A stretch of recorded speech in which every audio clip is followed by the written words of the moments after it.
कलयुग में राम कथा अमृत के समान है।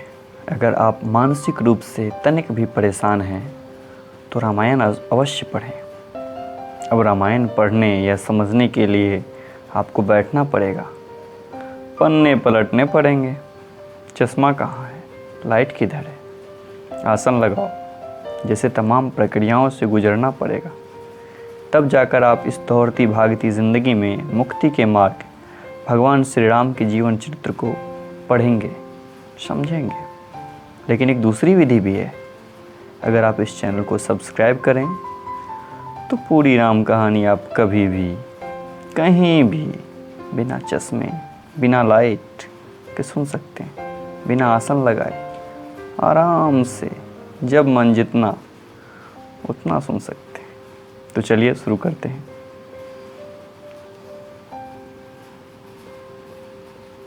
महादेव बाबा विश्वनाथ की जय, माँ पार्वती की जय, सीता रामचंद्र की जय, पवन सुत हनुमान जी की जय। पिछले भाग में आपने सुना कि किस प्रकार भगवान राम ने भगवान शिव के धनुष को खंडित किया, फिर परशुराम जी का आगमन होता है। अब आगे सीता जी की माता मन में पछता रही है कि हाय विधाता ने अब बनी बनाई बात बिगाड़ दी। परशुराम जी का स्वभाव सुनकर सीता जी को आधा क्षण भी कल्प के समान बीतने लगा।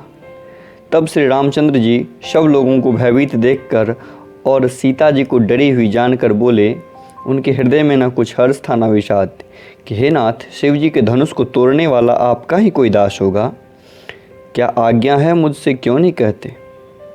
यह सुनकर क्रोधी मुनि रिसा कर बोले, सेवक वह है जो सेवा का काम करे, शत्रु का काम करके तो लड़ाई ही करनी चाहिए। हे राम सुनो, जिसने शिव जी के धनुष को तोड़ा है वह सहस्त्र बाहु के समान मेरा शत्रु है। वह इस समाज को छोड़कर अलग हो जाए, नहीं तो सभी राजा मारे जाएंगे। मुनि के वचन सुनकर लक्ष्मण जी मुस्कुराए और परशुराम जी का अपमान करते हुए बोले कि हे गोसाई, लड़कपन में हमने बहुत सी धनुइयाँ तोड़ डाली, किंतु आपने ऐसा क्रोध कभी नहीं किया। इसी धनुष पर इतनी ममता किस कारण से है। यह सुनकर भृगुवंश की ध्वजा स्वरूप परशुराम जी कुपित होकर कहने लगे, हे राजपुत्र, काल के वश होने से तुझे बोलने में कोई होश नहीं है। तेरे संसार में विख्यात शिव जी के यह धनुष का क्या धनु ही के समान है। लक्ष्मण जी ने हंसकर कहा, हे देव सुनिए, हमारे जान में तो सभी धनुष एक से ही हैं। पुराने धनुष के तोड़ने में क्या हानि, क्या लाभ। श्री रामचंद्र जी ने इसे नवीन के धोखे से देखा था, फिर यह तो छूते ही टूट गया। इसमें रघुनाथ जी का कोई दोष नहीं है। मुनि, आप बिना कारण ही किस लिए क्रोध करते हैं। परशुराम जी अपने फरसे की ओर देखकर बोले, अरे दुष्ट, तूने मेरा स्वभाव नहीं सुना। मैं तुझे बालक जानकर नहीं मारता। अरे मूर्ख, क्या तू मुझे निरा मुनि जानता है। मैं बाल ब्रह्मचारी और अत्यंत क्रोधी हूँ। क्षत्रिय कुल का शत्रु तो विश्व भर में विख्यात हूँ। अपनी भुजाओं के बल से मैंने पृथ्वी को राजाओं सहित रहित कर दिया और बहुत बार उसे ब्राह्मणों को दे डाला। हे राजकुमार, सहस्त्रबाहु की भुजाओं को काटने वाले मेरे इस फरसे को देख। अरे राजा के बालक, तू अपने माता पिता को सोच के वश न कर। मेरा फरसा बड़ा भयानक है, यह गर्भ के बच्चों को भी नाश करने वाला है। लक्ष्मण जी ने हंसकर कोमल वाणी से बोले, ओह मुनीश्वर, तो आप अपने को बड़ा भारी योद्धा समझते हैं, बार बार मुझे कुल्हाड़ी दिखाते हैं, फरसे से पहाड़ उड़ाना चाहते हैं। यहाँ कोई कुम्हेरे की बतिया छोटा कच्चा फल नहीं है जो तर्जनी उंगलियों को देखते ही मर जाती है। कुठार और धनुष्बाण देखकर ही मैंने कुछ अभिमान सहित कहा था। भृगुवंशी समझकर और यज्ञोपवीत देखकर तो जो कुछ आप कहते उससे मैं क्रोध को रोक कर सह लेता। देवता, ब्राह्मण, भगवान के भक्त और गौ, इन पर हमारे कुल में वीरता नहीं दिखाई जाती, क्योंकि इन्हें मारने से पाप लगता है और इनसे हार जाने पर अपकृति होती है। इसलिए आप मारे तो भी आपके पैर ही पड़ना चाहिए। आपका एक एक वचन करोड़ों वज्र के समान है। धनुष, बाण और कुठार तो आप व्यर्थ ही धारण करते हैं। इन्हें देखकर मैं कुछ अनुचित कहा हो तो उसे धीर महामुनि क्षमा कीजिए। यह सुनकर भृगुवंश मुनि परशुराम जी के क्रोध के साथ गंभीर वाणी से बोले कि हे विश्वामित्र, सुनो, यह बालक बड़ा कुबुद्धि और कुटिल है। काल के वश होकर यह अपने कुल का घातक बन रहा है। यह सूर्यवंश रूपी पूर्ण चंद्र का कलंक है। यह बिल्कुल उदंड, मूर्ख और निडर है। अभी क्षण भर में यह काल का ग्रास हो जाएगा। मैं पुकार कर कह देता हूँ, फिर मुझे दोष नहीं है। यदि तुम इसे बचाना चाहते हो तो हमारा प्रताप, बल और क्रोध बतलाकर इसे मना कर दो। लक्ष्मण जी ने कहा, हे मुनि, आपका सुयश आपके रहते दूसरा कौन कर सकता है। आपने अपने ही मुँह से अपनी करनी अपने को बार बार बहुत प्रकार से वर्णन की है। इतने पर भी संतोष न हुआ तो फिर कुछ कह डालिए। क्रोध रोक कर असह्य दुख मत सहिए। आप वीरता का व्रत धारण करने वाले, धैर्य और क्षोभ रहित हैं। गाली देते शोभा नहीं पाते। शूरवीर तो युद्ध में करनी करते हैं कहकर अपने को नहीं जानते। शत्रु को युद्ध में उपस्थित पाकर कायर ही अपनी प्रताप की डींग मारा करते हैं। आप तो मानो काल को हाँक लगाकर बार बार उसे मेरे लिए बुलाते हैं।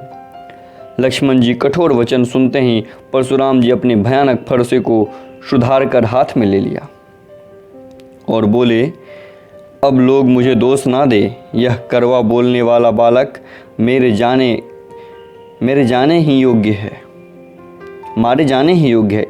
इसे बालक देखकर मैंने बहुत बचाया, पर अब यह सचमुच मरने को ही आ गया है। विश्वामित्र जी ने कहा, अपराध क्षमा कीजिए। बालकों के दोष और गुणों को साधु लोग नहीं गिनते। परशुराम जी बोले, तीखी धार का कुठार, मैं दया रहित और क्रोधी, और यह एक गुरुद्रोही और अपराधी मेरे सामने उत्तर दे रहा है। इतने पर भी मैं इसे मारे बिना छोड़ रहा हूँ। सो हे विश्वामित्र, केवल तुम्हारे सील से, नहीं तो इसे इस कठोर कुठार से काट कर थोड़े ही परिश्रम से गुरु से ऋण हो जाता। विश्वामित्र जी हृदय में हंसकर कहा, मुनि को हरा ही हरा सूझ रहा है, अर्थात सर्वत्र विजय होने के कारण ये श्री राम लक्ष्मण को भी साधारण क्षत्रिय समझ रहे हैं। किंतु यह लोहमयी केवल फौलाद की बनी हुई खाड़ खगड़ हैं, उखड़ की खार नहीं है जो मुंह में लेते ही गल जाए। खेद, मुनि अब भी बेसमझ बने हुए हैं, इनके प्रभाव को नहीं समझ रहे हैं। लक्ष्मण जी ने कहा, हे मुनि, आपके शील को कौन नहीं जानता, वह संसार भर में प्रसिद्ध है। आप माता पिता से तो अच्छी तरह उऋण हो ही गए, अब गुरु का ऋण रहा है, जिसका जी में बड़ा सोच लगा है। वह मानो हमारे ही मत्थी काढ़ा था। बहुत दिन बीत गए, इसे ब्याज भी बहुत बढ़ गया होगा। अब किसी हिसाब करने वाले को बुला लाइए तो मैं तुरंत थैली खोल कर दे दूं। लक्ष्मण जी के कड़वे वचन सुनकर परशुराम जी कुठार संभाला। सारी सभा हाय हाय करके पुकार उठी। लक्ष्मण जी ने कहा, हे भृगुश्रेष्ठ, आप मुझे फरसा दिखा रहे हैं, पर हे राजाओं के शत्रु, मैं ब्राह्मण समझकर बचा रहा हूँ। आपको कभी रणधीर बलवान वीर नहीं मिले। हे ब्राह्मण देवता, आप घर ही में बड़े हैं। यह सुनकर अनुचित है कहकर सब लोग पुकार उठे। तब श्री रघुनाथ जी इशारे से लक्ष्मण जी को रोक दिया। लक्ष्मण जी के उत्तर से ही आहुति के समान थे। परशुराम जी क्रोध रूपी अग्नि को बढ़ते देखकर रघुकुल के सूर्य श्री रामचंद्र जी जल के समान वचन बोले कि हे नाथ, बालक पर कृपा कीजिए। इस सीधे और दूधमुहे बच्चे पर क्रोध ना कीजिए। यदि यह प्रभु का कुछ भी प्रभाव जानता तो यह बेसमझ आपकी बराबरी करता। बालक यदि कुछ चपलता भी करते हैं तो गुरु, पिता और माता मन में आनंद से भर जाते हैं। अतः जो छोटा बच्चा और सेवक जानकर कृपा कीजिए। आप तो समदर्शी, सुशील, धीर और ज्ञानी मुनि हैं। श्री रामचंद्र जी के वचन सुनकर वे कुछ ठंडे पड़े। इतने में लक्ष्मण जी कुछ कहकर फिर मुस्कुरा दिए। उनको हंसते देखकर परशुराम जी के नख से शिखा तक क्रोध छा गया। उन्होंने कहा, हे राम, तेरा भाई बड़ा पापी है। यह शरीर से गोरा पर हृदय से बड़ा काला है। यह विषमुख है, दुधमुहा नहीं है, स्वभाव से ही टेढ़ा है, तेरा अनुसरण नहीं करता। यह नीच मुझे काल के समान नहीं देखता। लक्ष्मण जी ने हंसकर कहा, हे मुनि सुनिए, क्रोध पाप का मूल है, जिसके वश में होकर मनुष्य अनुचित कर्म कर बैठते हैं और विश्व भर के प्रतिकूल चलते सबका अहित करते हैं। हे मुनिराज, मैं आपका दास हूँ, अब क्रोध त्याग कर दया कीजिए। टूटा हुआ धनुष क्रोध करने से जुड़ नहीं जाएगा। खड़े खड़े पैर दुखने लगे होंगे, बैठ जाइए। यदि धनुष अत्यंत प्रिय हो तो कोई उपाय किया जाए और किसी बड़े गुणी को बुलाकर जुड़वा दिया जाए। लक्ष्मण जी के बोलने से जनक जी डर जाते हैं और कहते हैं कि बस चुप रहिए, अनुचित बोलना अच्छा नहीं है। जनकपुर के स्त्री पुरुष थर थर काँप रहे हैं और मन ही मन कह रहे हैं, छोटा कुमार बड़ा ही खोटा है। लक्ष्मण जी की निर्भय वाणी सुन सुनकर परशुराम जी का शरीर क्रोध से जला जा रहा है और उनके बल की हानि हो रही है, बल घट रहा है। तब श्री रामचंद्र जी पर एहसान जानकर परशुराम जी बोले, तेरा छोटा भाई समझकर मैं इसे बचा रहा हूँ। यह मन का मैला और शरीर से कैसा सुंदर है, जैसे विष से भरा हुआ सोने का घड़ा। यह सुनकर लक्ष्मण जी फिर हंसे। तब श्री राम जी तिरछी नज़र से उनकी ओर देखा, जिससे लक्ष्मण जी सुकचाकर विपरीत बोलना छोड़कर गुरु जी के पास चले गए। श्री रामचंद्र जी दोनों हाथ जोड़कर अत्यंत विनय के साथ कोमल और शीतल वाणी से बोले कि हे नाथ, सुनिए, आप तो स्वभाव से ही सुजान हैं। आप बालक के वचन पर कान ना दीजिए, सुना अनसुना कर दीजिए। बैरे और बालक का स्वभाव है, संत जन इन्हें कभी दोष नहीं लगाते। फिर उसने तो कुछ काम भी नहीं बिगाड़ा है। हे नाथ, आपका अपराधी तो मैं हूँ। अतः हे स्वामी, कृपा क्रोध वध और बंधन जो कुछ करना हो दास की तरह मुझ पर कीजिए। जिस प्रकार से शीघ्र आपका क्रोध दूर हो, हे मुनिराज बताइए, मैं वही उपाय करूं। मुनि ने कहा, हे राम, क्रोध कैसे जाए? अब भी तेरा छोटा भाई टेढ़ा ही ताक रहा है। इसकी गर्दन पर मैंने कुठार न चलाए तो क्रोध करके क्या किया? मेरे जिस कुठार की घोर करनी सुनकर राजाओं की स्त्रियों के गर्भ गिर पड़ते हैं, फिर उसी फरसे में रहते हैं। मैं इस शत्रु को राजपुत्र को जीवित देख रहा हूँ। हाथ चलता नहीं, क्रोध से छाती जली जाती है। राजाओं का घातक यह कुठार भी कुंठित हो गया है, विधाता विपरीत हो गया है। इससे मेरा स्वभाव बदल गया है, नहीं तो भला मेरे हृदय में किसी समय भी कृपा कैसी? आज दया मुझे यह दुसह दुख सहा रही है।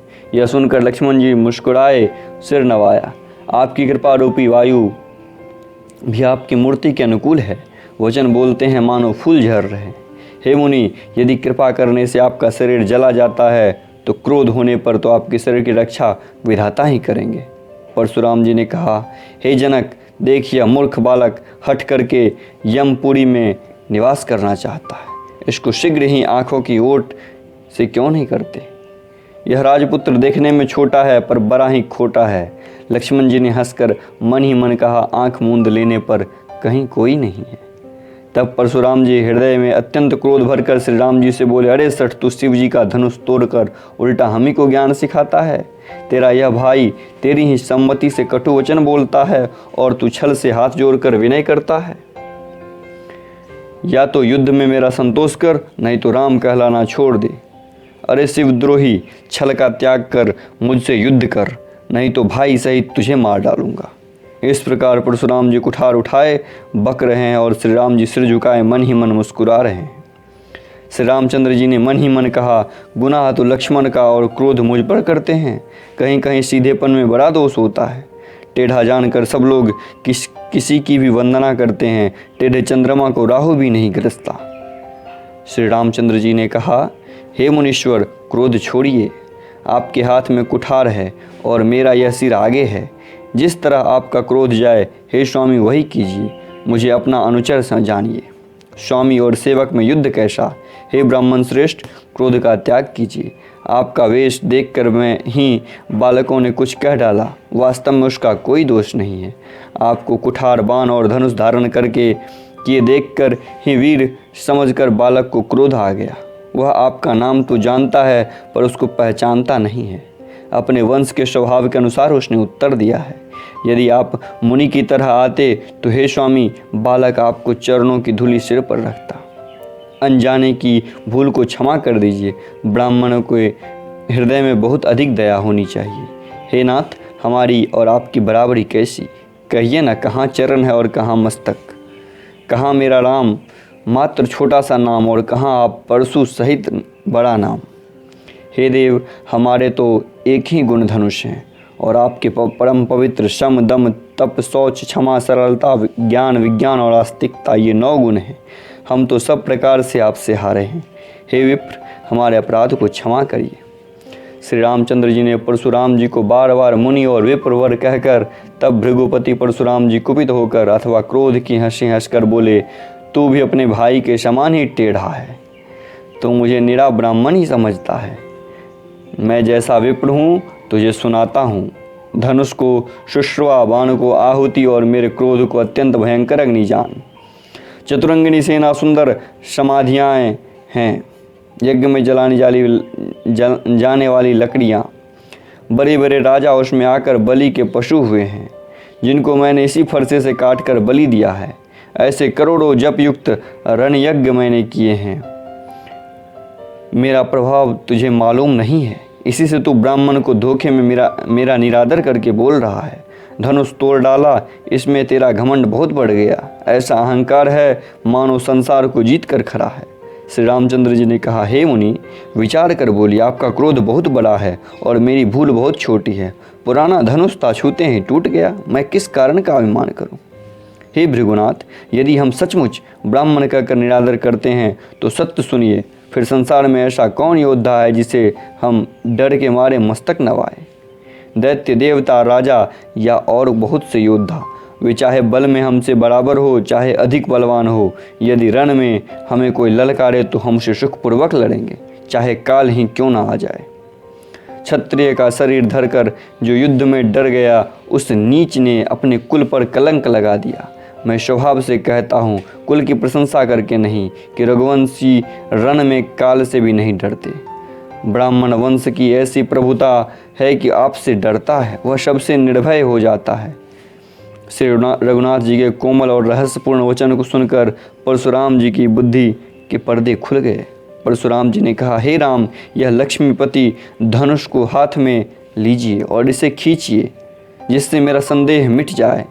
परशुराम जी धनुष देने लगे, तब वह आप ही चला गया।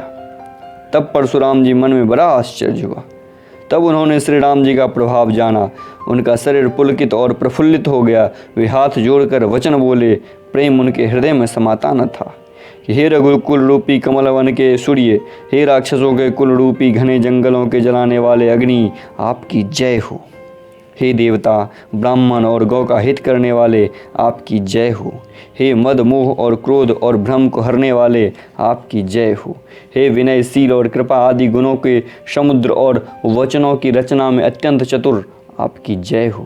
हे सेवकों को सुख देने वाले, सब अंगों से सुंदर और शरीर में करोड़ों कामदेव की छवि धारण करने वाले, आपकी जय हो। मैं एक मुख से आपकी क्या प्रशंसा करूं। हे महादेव जी के मन रूपी मानसरोवर के हंस, आपकी जय हो। मैंने अनजाने में आपको बहुत ही अनुचित वचन कहे। हे क्षमा के मंदिर, दोनों भाई, मुझे क्षमा कीजिए।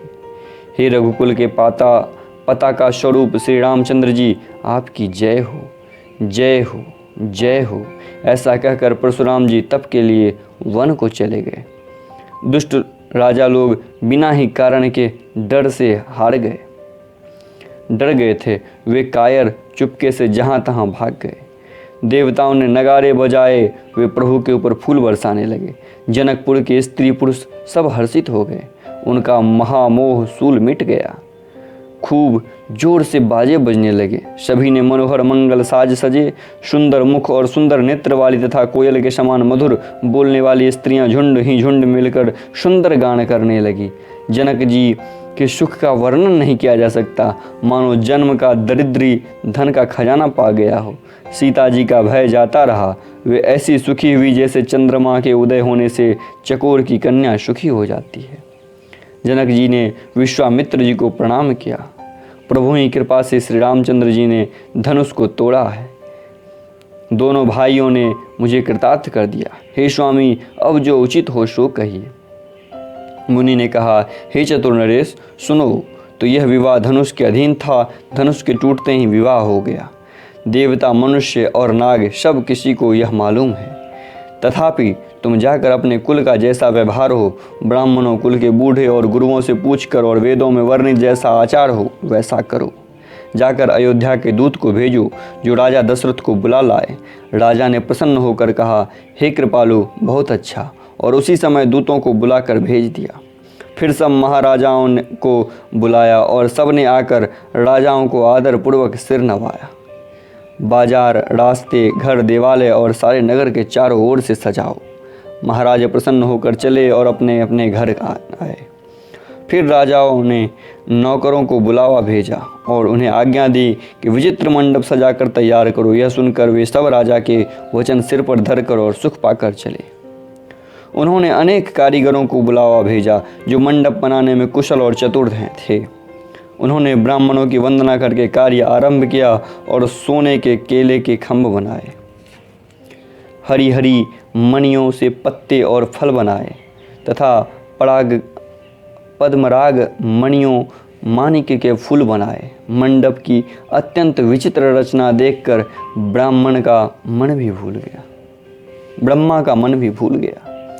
बांस सब हरी हरी मणियों, पन्ने के सीधे और गांठ से युक्त ऐसे बनाए जो पहचाने नहीं जाते थे। सोने की सुंदर नागबेली बनाई जो पत्तों सहित ऐसी भली मालूम होती थी कि पहचानी नहीं जाती थी। उस नागबली के रचकर और पिचकारी करके बंधन बनाए।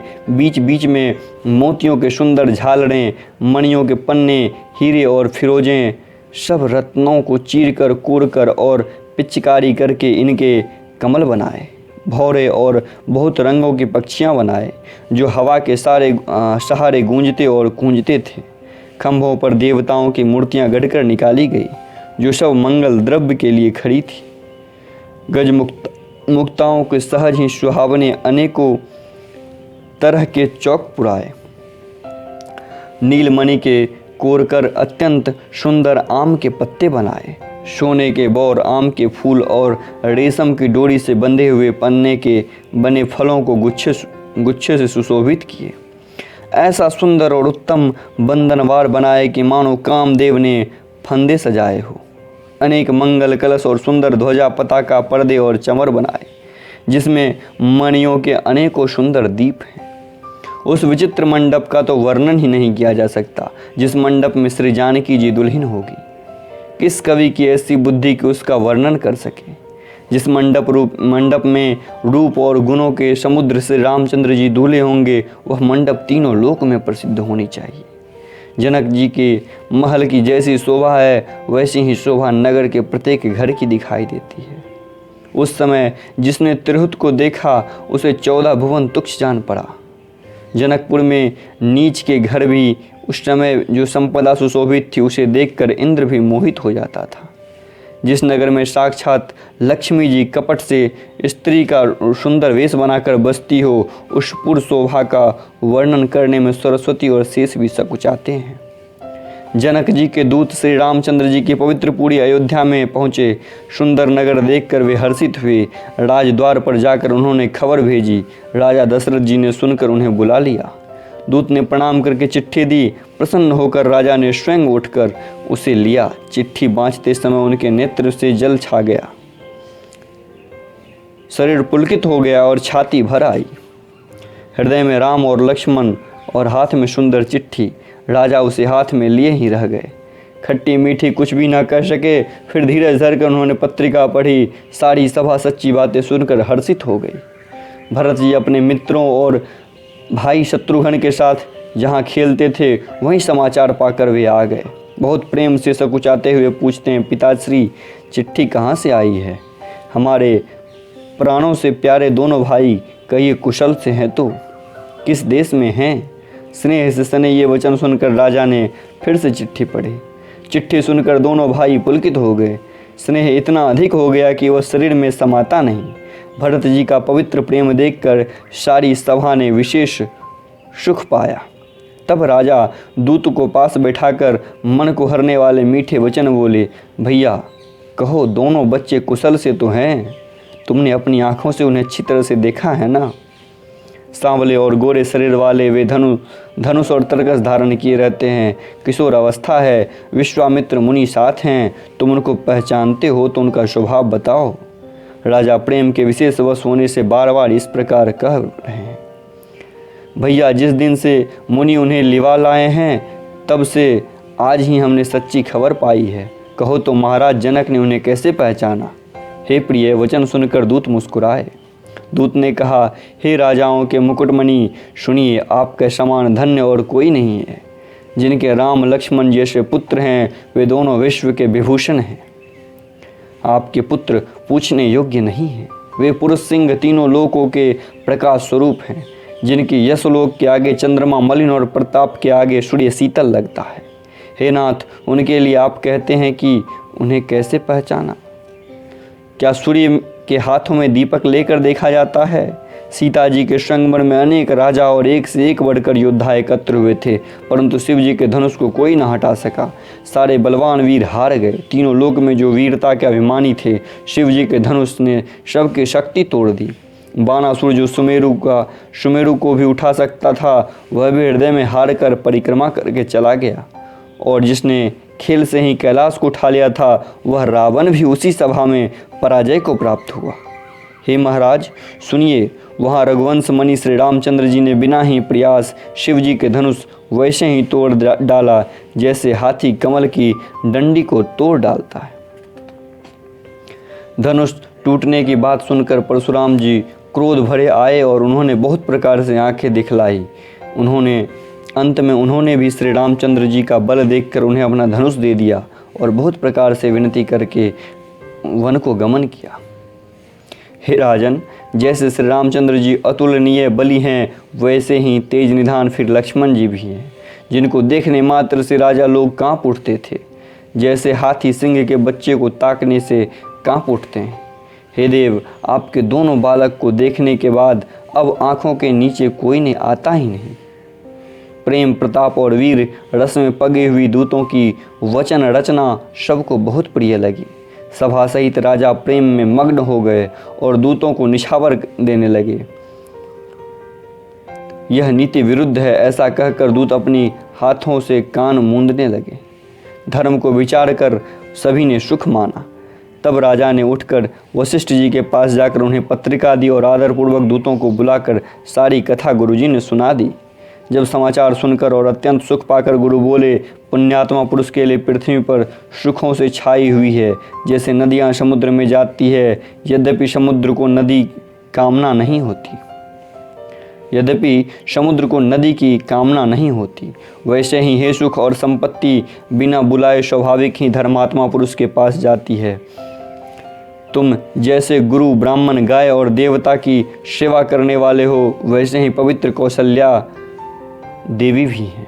तुम्हारे समान पुण्यात्मा जगत में कोई नहीं हुआ और न होने की है। हे राजन, तुमसे अधिक पुण्य और किसका होगा, जिसने राम सरीखे पुत्र हैं और जिसके चारों बालक वीर, विनम्र, धर्म का व्रत धारण करने वाले और गुणों के सुंदर समुद्र हैं। तुम्हारे लिए सभी काल में कल्याण है। अतएव डंका बजवा कर बारात सजाओ और जल्दी चलो। गुरुजी ऐसा वचन सुनकर हे नाथ बहुत अच्छा कहकर और सिर नवाकर तथा दूतों को डेरा दिलवाकर राजा महल में गए।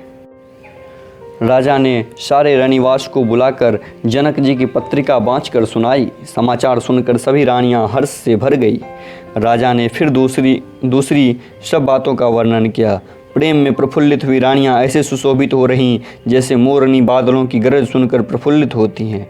बूढ़ी बूढ़ी स्त्रियां प्रसन्न होकर आशीर्वाद दे रही हैं। माताएं अत्यंत आनंद में मग्न हैं। उस अत्यंत प्रिय पत्रिका को आपस में लेकर सब हृदय से लगाकर छाती शीतल करती हैं। राजाओं में श्रेष्ठ दशरथ जी ने श्री राम लक्ष्मण की कीर्ति और करनी का बारंबार वर्णन किया। यह सब मुनि की कृपा है, ऐसा कहकर वे बाहर चले आए। तब रानियों ने ब्राह्मणों को बुलवाया और आनंद सहित उन्हें दान दिया। श्रेष्ठ ब्राह्मण आशीर्वाद देते हुए चले। फिर भिक्षुओं को बुलाकर करोड़ों प्रकार की निछावरें उनको दी। चक्रवर्ती महाराज दशरथ के चारों पुत्र चिरंजीवी हो, यो कहते हुए अनेक प्रकार के सुंदर वस्त्र पहनकर चले। आनंदित होकर नगर वालों ने बड़े जोर से नगरों पर चोट लगाई। सब लोगों ने जब यह समाचार पाया तब घर घर बधावे बन होने लगे। 14 लोक में उत्साह भर गया और जनक जी और श्री रघुनाथ जी का विवाह हो गया। यह शुभ समाचार पाकर लोग प्रेम मग्न हो गए और रास्ते, घर तथा गलियां सजने लगी। यद्यपि अयोध्या सदा सुहावनी है क्योंकि वह श्री राम जी की मंगलमय पवित्र पुरी है, तथापि प्रीति पर प्रीति होने से वह सुंदर मंगल रचना से सजाई गई है। ध्वजा, पताका, पर्दे और सुंदर चावरों से सजा बाजार बहुत ही अनूठा छाया हुआ है। सोने के कलश, तोरण, मणियों की झालरें, हल्दी, दूब, दही, अक्षत और मालाओं से लोगों ने अपने अपने घरों को सजाकर मंगलमय बना लिया है। गलियों को चतुर समय से सींचा और द्वार पर सुंदर चौक पुराए। चंदन, केसर, कस्तूरी और कपूर से बने हुए सुगंधित द्रव्य को चतुर रस कहते हैं। बिजली की सी कांति वाली चंद्रमुखी, हिरणों के बच्चे सी नेत्र और अपने सुंदर रूप से कामदेव की स्त्री रति के अभिमान को झुका देने वाली सुहागनी स्त्रियां पिशोलहों श्रृंगार सजकर जहां तहां झुंड के झुंड मिलकर मनोहर वाणी से मंगल गीत गा रही हैं, जिनके स्वर को सुनकर कोयल भी लजा जाती है। राजमहल का वर्णन कैसे किया जाए, जहां विश्व को विमोहित करने वाला मंडप बनाया गया है।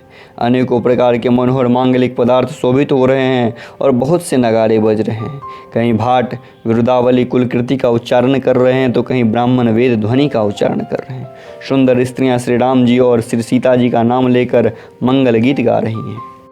उत्साह बहुत और महल अत्यंत छोटा है, इससे मानो वह उत्साह चारों ओर उमड़ चला। दशरथ जी के महल की शोभा का वर्णन कौन कभी कर सकता है, जहाँ समस्त देवताओं के शिरोमणि रामचंद्र जी ने अवतार लिया है। फिर राजा ने भरत जी को बुला लिया और कहा कि जाकर घोड़े, हाथी और रथ सजाओ, जल्दी से श्री रामचंद्र जी की बारात में चलो। यह सुनते ही दोनों भाई आनंदवश पुलक से भर गए। भरत जी ने शब शाहानी घुड़साल के अध्यक्ष को बुलाए और उन्हें आज्ञा दी। वे प्रसन्न होकर उठ दौड़े। उन्होंने रुचि के साथ जीने कसकर घोड़े सजाए। रंग रंग के उत्तम घोड़े शोभित हो गए। सब घोड़े बड़े ही सुंदर और चंचल करनी के हैं। वे धरती पर ऐसे पैर रखते हैं जैसे जलते हुए लोहे पर रखते हो। अनेकों जाति के घोड़े हैं जिसका वर्णन नहीं हो सकता। ऐसी तेज चाल के हैं मानो हवा का निरादर करके उड़ना चाहते हैं। उन सब घोड़ों पर भरत जी के समान अवस्था वाले सब छैल छबीले राजकुमार सवार हुए। वे सभी सुंदर और सब आभूषण धारण किए हुए हैं। उनके हाथों में बाण और धनुष हैं और कमर में भारी तरकश बंधे हैं। सभी चुने हुए छबीले छैल शूरवीर, चतुर और नवयुवक हैं। प्रत्येक सवार के साथ 2 पैदल सिपाही भी हैं जो तलवार चलाने की कला में निपुण हैं। शूरताका बाना धारण किए हुए रणधीर वीर सभी निकलकर नगर के बाहर आ गए हैं। वे चतुर अपने घोड़ों को तरह तरह की चालों से फेर रहे हैं और भेरी तथा नगरों की आवाज़ सुनकर प्रसन्न हो रहे हैं। सारथियों ने ध्वजा, पताका, मणि और आभूषणों को लगाकर रथों को बहुत ही विलक्षण बना दिया है।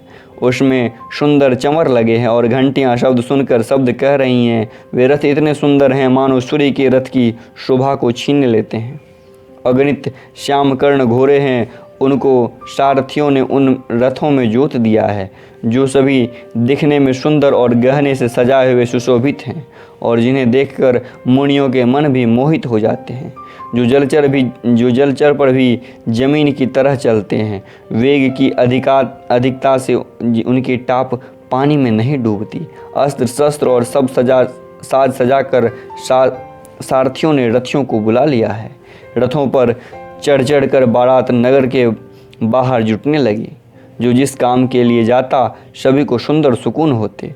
श्रेष्ठ हाथियों पर सुंदर अंबारियां पड़ी हैं। वे जिस प्रकार सजाई गई हैं सो कहा नहीं जा सकता।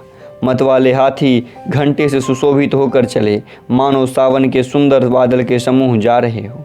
सुंदर पालकियां, सुख से बैठने योग्य तामजान और रथ आदि और भी अनेकों प्रकार की सवारियां हैं। उन पर श्रेष्ठ ब्राह्मणों के समूह चढ़कर चले मानो सब वेदों के छंद ही शरीर धारण किए हुए हैं। मागध, सूत, भाट और गुण गाने वाले सब वे जो जिस योग्य थे वैसी सवारी पर चढ़ चले। बहुत जातियों के खच्चर, ऊंट और बैल, असंख्य प्रकार की वस्तुएं लाद कर चले। कहार करोड़ों कावरे लेकर चले। उनमें अनेकों प्रकार की ऐसी वस्तुएं थी जिसका वर्णन कौन कर सकता। सब सेवकों के समूह अपना अपना साज समाज बनाकर चले। सबके हृदय में अपार हर्ष और शरीर पुलक से भरे हैं। सबको एक ही लालसा लगी है कि श्री राम लक्ष्मण दोनों भाई को नेत्र भर कर कब देखेंगे। हाथी गरज रहे हैं, उनके घंटों की भीषण हो रही है। चारों ओर रथों के घरघराहट और घोड़ों की हिनहिनाहट हो रही है।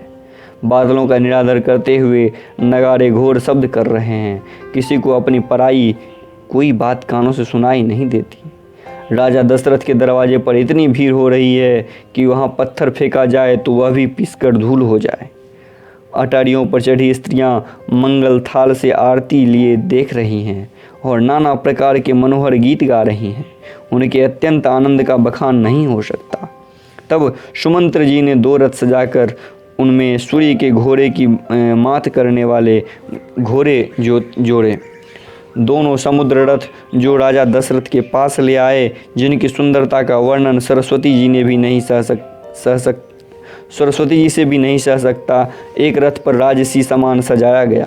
दूसरा रथ जो तेज का पुंज और अत्यंत ही शोभायमान था, उस सुंदर रथ पर राजा वशिष्ठ को हर्षपूर्वक चढ़ाकर फिर स्वयं शिव, गुरु, गौरी, पार्वती और गणेश का स्मरण करके रथ पर चढ़े। श्री वशिष्ठ जी के साथ राजा दशरथ जी कैसे शोभित हो रहे हैं, जैसे देवगुरु बृहस्पति के साथ इंद्र हो। वेद की विधि और कुल की रीति अनुसार सब कार्य करके तथा सबको सब प्रकार से सजे देखकर श्री रामचंद्र जी का स्मरण करके गुरु जी आज्ञा पाकर पृथ्वीपति दशरथ जी शंख बजाकर चले। बारात देखकर देवता हर्षित हुए और सुंदर मंगलदायक फूलों की वर्षा करने लगे। बड़ा शोर मच गया। घोड़े और हाथी गरजने लगे। आकाश में बारात में बाजे बजने लगे। देवांगनाएं और मनुष्य की स्त्रियां सुंदर मंगल गान करने लगी और रसीले राग से सहनाइयां बजने लगी। घंटे घंटियों की ध्वनियों का वर्णन नहीं हो सकता। पैदल चलने वाले सेवकगण अपने अथवा पुट्ठेबाज कसरत के खेल कर रहे हैं और फहरा रहे हैं। हंसी करने में निपुण और सुंदर गुणों की चतुर विदूषक तरह तरह के तमाशे कर रहे हैं। सुंदर राजकुमार मृदंग और नगारे के शब्द सुनकर घोड़ों को उन्हीं के अनुसार इस प्रकार नचा रहे हैं कि वे ताल के बंधाने से जरा भी न डिगते। चतुर नट चकित होकर यह देख रहे हैं। बारात ऐसी बनी है कि उसका वर्णन करते नहीं बनता। सुंदर शुभदायक सुकून हो रही है। नीलकंठ पक्षी बाईं ओर चारा ले रहा है, मानो मंगल की सूचना दे रहा है। दाहिनी ओर कौवा सुंदर खेत में शोभा पा रहा है। नवल के दर्शन भी सब किसी ने पाया है। तीनों प्रकार की हवा अनुकूल दिशा में चल रही है। श्रेष्ठ सुहागिनी स्त्रियां भरे हुए घड़े और गोद में बालक लिए आ रही हैं। लोमड़ी फिर कर बार बार दिखाई दे जाती है। गायें सामने खड़ी बछड़ों को दूध पिलाती है। हिरणों की टोली घूमकर दाहिनी ओर को आई, मानो सभी मंगलों की समूह दिखाई दिया। छेमकड़ी सफ़ेद सिर वाली चील विशेष रूप से छेम कल्याण कर रही हैं। श्यामाबाई और सुंदर पेड़ पर दिखाई पड़ रही हैं। दही मछली और 2 विद्वान ब्राह्मण हाथ में पुस्तक लिए हुए सामने आए हैं। सभी मंगलमय, कल्याणमय और मनोवांछित फल देने वाले सुकून मानो सच्चे होने के लिए एक ही साथ हो। स्वयं सगुण ब्रह्म जिसके सुंदर पुत्र हैं, उसके लिए सब मंगल सुकून सुलभ हैं। जहाँ श्री रामचंद्र जी सरीखे दूल्हा और श्री सीता जी जैसी दुल्हन हैं तथा दशरथ और जनक जी जैसे पवित्र समधी, ऐसा ब्याह मानो सुनकर मानो सभी शकुन से नाच उठे। अब ब्रह्मा जी को हमको सच्चा कर दिया और कहने लगे कि अब ब्रह्मा जी ने हमको सच्चा कर दिया। इस तरह बारात ने प्रस्थान किया। घोड़े हाथी गरज रहे हैं और नगारों पर चोट लग रही है। सूर्यवंश के पताका स्वरूप दशरथ जी आते हुए जानकर जनक जी ने नदियों पर पुल बनवा दिए हैं। बीच बीच में ठहरने के लिए सुंदर घर बनवा दिए हैं, जिनमें देवलोक के समान संपदा छाई है और जहां बारात के सब लोग अपने अपने मन की पसंद के अनुसार सुहावने उत्तम भोजन कर बिस्तर वस्त्र पाते हैं। मन के अनुकूल नित्य नए सुखों को देखकर सभी बारातियों को अपने घर भूल गए। बारे जोर से बजते हैं और नगारों की आवाज़ सुनकर श्रेष्ठ बारात को आती हुई जानकर अगवानी करने वाली हाथी, रथ, पैदल और घोड़े सज कर बारात लेने चले। आज के लिए बस इतना ही। मास परायण 10वां विश्राम आ गया है। आपको अच्छा लगा हो तो लाइक और सब्सक्राइब और शेयर ज़रूर करें। महादेव बाबा विश्वनाथ की जय, माँ पार्वती की जय, सीता रामचंद्र की जय, पवन सुत हनुमान जी की जय।